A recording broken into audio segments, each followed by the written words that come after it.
डिंपल यादव के चुनाव की बारी आई तो आखिरकार चाचा शिवपाल का भी दिल पसीज गया। आज कार्यकर्ताओं के साथ हुई मुलाकात में कैसे तैयारी की जा रही है डिंपल यादव के चुनाव की और अखिलेश यादव और शिवपाल यादव की मुलाकात तय हो रही है, हम आपको ये पूरी बात बताएंगे। ये भी दिखाएंगे कि डिंपल यादव का चुनाव प्रचार कैसा चल रहा है और उनके खिलाफ चुनाव लड़ रहे बीजेपी के रघुराज शाक्य ने आखिर शिवपाल यादव को लेकर क्या कहा है।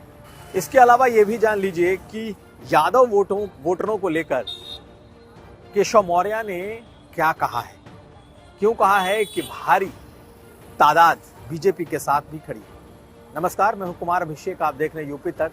हम हाजिर अपना न्यूज शो आज का यूपी लिए। चर्चा ये थी कि शिवपाल यादव के कैंडिडेट के तौर पर ही रघुराज शाक्य को बीजेपी ने मैनपुरी से उतारा है, लेकिन आज इन तमाम चर्चाओं को विराम लग गया। शिवपाल यादव ने आज एक मीटिंग की और उस मीटिंग में यह तय हुआ कि अब कल अखिलेश यादव से उनकी मुलाकात होगी। हालांकि दोनों की फोन पर बातचीत हुई है, ऐसा बताया जा रहा है। डिंपल यादव के चुनाव को लेकर चाचा शिवपाल यादव भी अपनी ताकत झोंकेंगे, ये साफ हो गया। यानी कि जिस बात को लेकर बातें कही जा रही थी कि रघुराज शाक्य कहीं ना कहीं शिवपाल यादव के कैंडिडेट हैं, आज उस पर पूरी तरीके से विराम लग गया। लेकिन बड़ी खबर ये कि शिवपाल यादव और अखिलेश यादव अब एक बार फिर करीब आ रहे हैं। बेशक डिंपल यादव का चुनाव है, बहाना भले ही ये हो, लेकिन आज शिवपाल यादव ने अपने कार्यकर्ताओं को इस चुनाव में जुट जाने के लिए कह दिया है। भीतर जो बातचीत हुई उसमें यह निकल करके सामने आया कि शिवपाल यादव ने कहा कि वो नेताजी के जाने के बाद किसी तरीके का कलंक नहीं लेना चाहते। यानी कि नेताजी के चले जाने के बाद, मुलायम सिंह यादव के निधन के बाद वो ये कलंक नहीं ले सकते कि उसके बाद मैनपुरी सीट पर अगर डिंपल यादव चुनाव लड़ रही हैं तो उन्हें हराया जाए। यानी कि एकदम इशारा साफ है कि शिवपाल यादव पूरी तरीके से डिंपल यादव के चुनाव में लगने जा रहे हैं।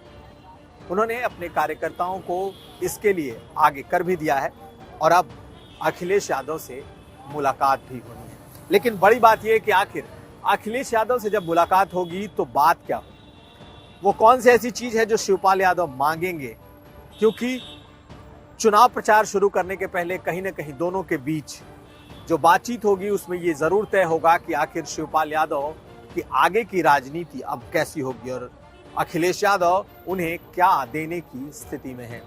निश्चित तौर पर शिवपाल यादव वो कद मांगेंगे जो कद राम गोपाल यादव का इस वक्त, यानी कि डिंपल यादव के लिए चुनाव में समर्थन देने, खड़े रहने, उनके चुनाव प्रचार करने के एवज में एक बार फिर से पार्टी के भीतर कद और पद दोनों की मांग शिवपाल यादव कर सकते हैं। तमाम नजरें इस पर टिकी रहेंगी कि दोनों की मुलाकात में आखिर होता क्या है।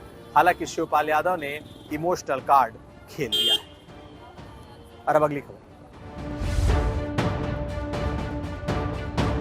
डिंपल यादव ने अपना प्रचार शुरू कर दिया है। अब वो डोर टू डोर प्रचार का दौर आ चुका है और मैनपुरी में डिंपल यादव छोटी सी टीम के साथ इस वक्त डोर टू डोर प्रचार कर रही हैं। दूसरी तरफ रघुराज शाक्य ने भी आज अपना नॉमिनेशन फाइल कर दिया, लेकिन नॉमिनेशन भरने के साथ ही उन्होंने इस बात पर भी विराम लगा दिया जो उनके बारे में कहा जा रहा था कि उन्हें शिवपाल यादव का समर्थन हासिल है।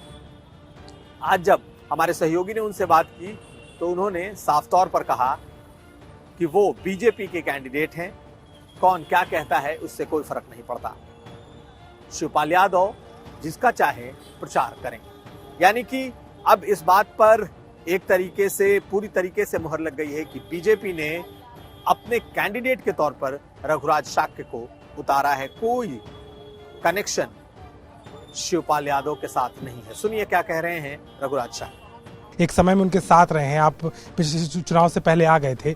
अभी के चुनाव की परिस्थिति में आपको लगता है कि उनकी स्थिति क्या है समाजवादी पार्टी? अब वो बड़े नेता हैं, अब ये तो अलग चीज़ है। अब वो बड़े नेता हैं, ये तो क्वेश्चन उनसे ही तो आपको करना पड़ेगा, हम तो अपनी बात कह सकते हैं। लेकिन समर्थन या विरोध का फर्क पड़ेगा, क्योंकि जसवंत नगर से वो विधायक हैं, कराए से खुद अखिलेश यादव विधायक हैं। तो यही तो सामना करना जनता करेगी, जनता के बीच में जाएंगे, जनता की अदालत में बीच में जाने का काम करे। जनता जो फैसला करेगी वही फैसला होगा, वो आपके सामने। मैनपुरी ऐसी सीट है जिस पर यादव और शाक्य दोनों बिरादरियों की तादाद काफी है। मैनपुरी इसलिए भी समाजवादी पार्टी के लिए अवैध किला जैसा है क्योंकि यहाँ उनके जातिगत समीकरण बेहद ही मुफीद हैं। दूसरी तरफ यादवों के बाद शाक्यों की तादाद इस मैनपुरी में है और इसीलिए बीजेपी ने वहां से रघुराज शाक्य को मैदान में उतारा है। बीजेपी कतई ये मैसेज नहीं देना चाहती कि वो शाक्यों को आगे करके चुनाव लड़ रही है और यदुवंशियों से उसे कोई लेना देना नहीं, बल्कि आज डिप्टी सीएम केशव मौर्य ने तो यहां तक कह दिया कि बड़ी तादाद में यदुवंशी भी उनके साथ इस चुनाव में खड़े हैं। यानी कि अगर कोई ये सोच रहा है कि बीजेपी सिर्फ नॉन यादव ओबीसी पर दांव लगा रही है, उससे इतर बीजेपी सोच रही है। केशव मौर्य ने क्या कहा है सुन लीजिए। मंच पे तमाम जिम्मेदार लोग बैठे हैं और मुझे ये कहने में कर मुझे पत्रकार की यदुवंशियों का क्या होगा। मैंने कहा ये अंदर की बात है, इस बार यदुवंशी भी लोकसभा के उपचुनाव में हमारे साथ है कि नहीं बताइए। उसमें से भारी हिस्सा इस बार कमल के फूल की बटन दबाएगा, बाकी तो सब हमारा है। और अब ओम प्रकाश राजभर की वो बात भी सुनिए, कैसे ओम प्रकाश राजभर तंज कसते नजर आ रहे हैं अखिलेश यादव पर, क्योंकि अखिलेश यादव ने अभी तक जितने भी उपचुनाव हुए हैं उसमें अपनी मर्यादा को आगे रखते हुए चुनाव प्रचार नहीं किया। लेकिन अब जबकि डिंपल यादव चुनाव मैदान में हैं, तो अखिलेश यादव चुनाव प्रचार करेंगे, एसी कमरे से बाहर निकलेंगे। ये तंज ओम प्रकाश राजभर कस रहे हैं। सुनिए क्या कहें। अरे उनकी पत्नी है तो साथ नहीं रहेंगे तो क्या अकेले भेज देंगे?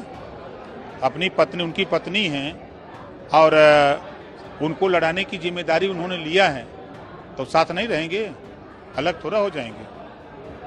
लेकिन रामपुर नहीं जाएंगे, खतौली नहीं जाएंगे, देख लीजिएगा, खाली मैनपुरी में रहेंगे। तो रामपुरी में चुनाव नहीं जाएंगे ना, हमको तो भरोसा नहीं जाएंगे, न खतौली जाएंगे, खाली यहीं मैनपुरी में भाषण मारेंगे। तो ये था आज का यूपी। हम फिर हाजिर होंगे, तब तक आप देखते रहिए यूपी तक।